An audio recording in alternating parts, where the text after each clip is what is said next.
ভালো বলতে পারি না, সেই জন্যই হয়তো আমি লিখি। জীবনের সব থেকে বড় যে সত্যতা, সেটার সম্মুখীন হয়েছি আজকে 50 দিন হলো। কিছু ভুল ত্রুটি হলে মার্জনা করবেন। একটা অনুগল্প দিয়ে শুরু করি।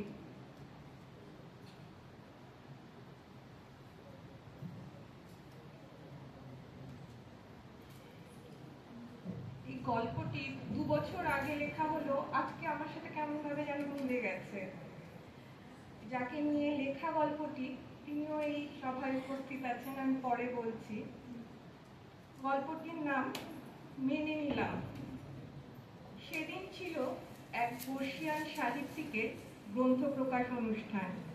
দাসভারী মানুষ তিনি, পেশায় ছিলেন একজন নামকরা শিক্ষক।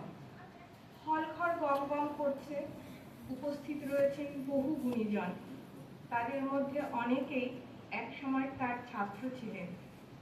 নির্দিষ্ট সময় বিশেষ অতিথিদের হাত দিয়ে প্রকাশিত হলো ওনার লেখা একটি উপন্যাস। করতালিতে গম গম করছিল গোটা হলঘর।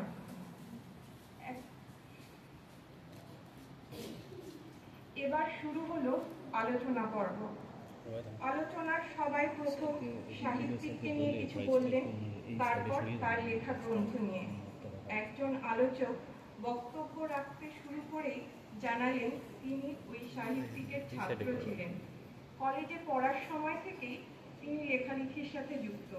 মূলত কবিতাই লেখেন তিনি। তার লেখাগুলো সুযোগ পেলেই তিনি স্যারকে দেখিয়ে নিতেন। একবার তিনি একটা কবিতা লিখেছিলেন, যার মধ্যে একটা লাইন ছিল, হয়তো আমিও মৃত্যুর কোলে ঢলে পড়বো একদিন। পুরো কবিতাটার মধ্যে শুধু ওই হয়তো শব্দটাই লাল কালি দিয়ে কেটে দিয়েছিলেন স্যার। সেদিন বুঝেছিলাম মৃত্যুর জন্য হয়তো বলে কিছু হয় না, মৃত্যু অনিবার্য। সেই আলোচনার সভায় উপস্থিত ছিলাম আমিও। বুঝে নিলাম মৃত্যুর জন্য কোনো অপশন নেই। আর একবার মনে মনে মেনে নিলাম মৃত্যু অনিবার্য। দিগ্বিজয় সরকার স্যারের একটা গ্রন্থ প্রকাশ অনুষ্ঠানের এই ঘটনাটা আমি লিখেছিলাম 2 বছর আগে। স্যারকে এটা দেওয়া বলা হয়নি আর কি, আজকে এখানটাতে বললাম।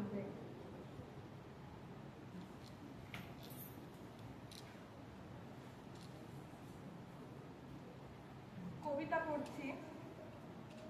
ঠুলি। হে ভারত, তুমি বর্ণান্ধ হলে কেন? গান্ধারীর মতো চোখে কাপড় বেঁধে অন্ধ হলে তুমি? তুমি অন্ধ হলে বলেই বাইরে এত রঙের খেলা। রক্ত এখন একটা রং মাত্র, মৃত্যু নিছকই একটা সংখ্যা। তুমি অন্ধ হলে বলেই তুমি বুঝতে পারোনি তোমার পাঁজরে মকর রোগে বেঁধেছে বাসা।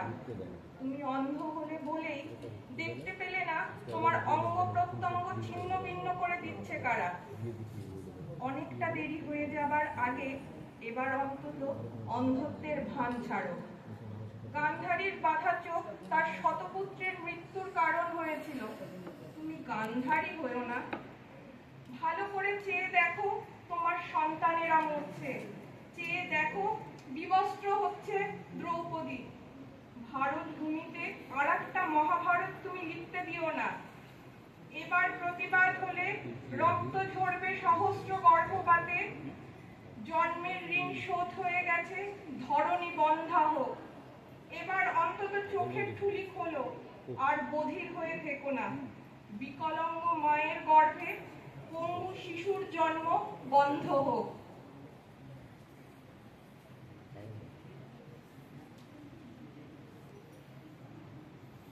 দ্বিতীয় কবিতা, মরফিন। রাজদণ্ড প্রতাপে যখন মৃত্যু সামনে এসে দাঁড়ায়, জীবন তখন ধুলো মাটি মেখে হামাগুড়ি দেয় ধান খেতে। মেঠো ইঁদুর ধান খুঁটে খায়, মহাজনের গোলাপূর্ণ। ঘুম ধরা হৃৎপিণ্ড জুড়ে চৌরসিয়ার বাঁশি বাজে। গভীর ঘুমের ভিতর মৃত্যু ঢুকে পড়ে। ঘন অন্ধকার টানেল পেরিয়ে ভীষণ আলোর মধ্যে ঢুকে যাচ্ছি।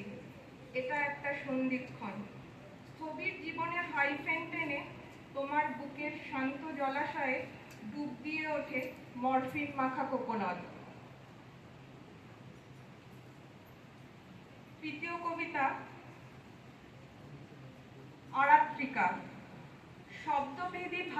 শব্দভেদী বাণ লক্ষ্যভ্রষ্ট হলে অভিশপ্ত হয় রাজা।